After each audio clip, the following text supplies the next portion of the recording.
The head on the Lynx has a mid-range geometry to it, and between that and the huge adjustment range available from the Moon system, which actually kind of works out to be an advantage in this case, most archers should be able to set it up in a way that works with your preferred hand angle on the draw and your method of shot execution. This is probably going to end up being clipped as a separate video or posted in a separate video as an excerpt, because I think it's something to look for when you're shopping for a hinge. It's also going to depend on where you are in terms of your proficiency and if you have already established the way you like to grip it when you draw the bow. If you're new to hinges and you don't have an established method of grip and shot execution, then I would recommend picking the one you think fits your hand the most comfortably and committing yourself to learning that hinge. I don't believe there is a right or wrong way to grip or release, and I do not believe there is a right or wrong method of shot execution. The right way is the way that works best for the individual, and one person's methods may be vastly different from someone else's. If they're both consistently hitting where they're pointing, then how can one be right and one be wrong?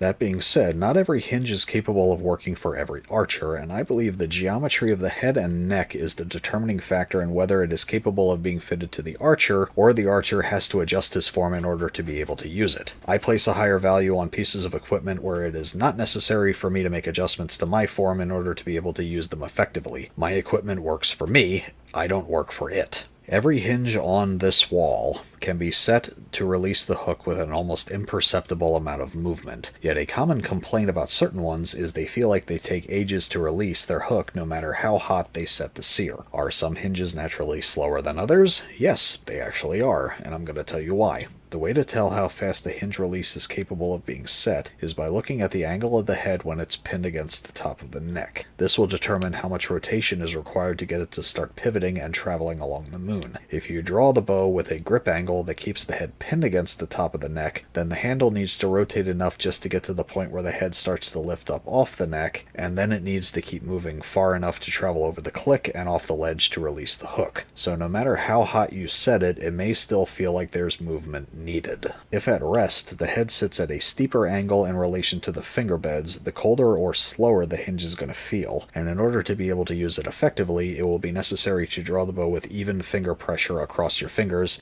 and a lot less thumb as well. That way you will have less slack to take up to get where the head starts to lift up off the neck. If you go the other direction and the head sits at a shallower or even a negative angle in relation to the finger beds, the hotter or faster it is capable of being set, and you can use a more aggressive grip angle to draw the bow and still be able to execute your shot. This is because the head is either already off the neck when you draw and it is free to accept any input you provide, or you have a lot less slack to take up to get it to start lifting or moving. The two polar opposites in this regard, that are currently in production anyway, are the UltraView Hinge 2.0 and the TrueBall Executive Flex. The former is very cold, and the latter is hotter than hell. The hotter releases are capable of accommodating a less aggressive grip by adjusting their moons or sears, but a cold release like the Hinge 2.0 usually cannot be set hot enough to accommodate an aggressive grip angle.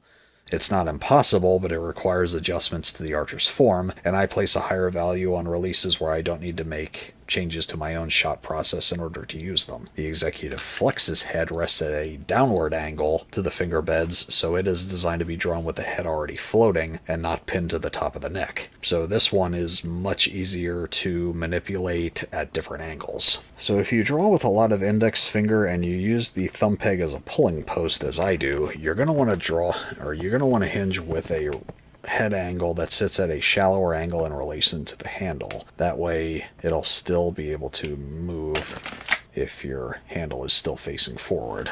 The Stan LynX sits somewhere in the middle. It's not as aggressive as the Executive Flex, but it's easy enough to manipulate if you draw with an aggressive hand angle. It's probably not going to take the place of the Executive Flex as my current favorite, but it has enough adjustment range to be able to work with my goofy draw style where the ring finger is still angled forward and my elbow is not aligned with the arrow at full draw when I start to actually execute my shot process.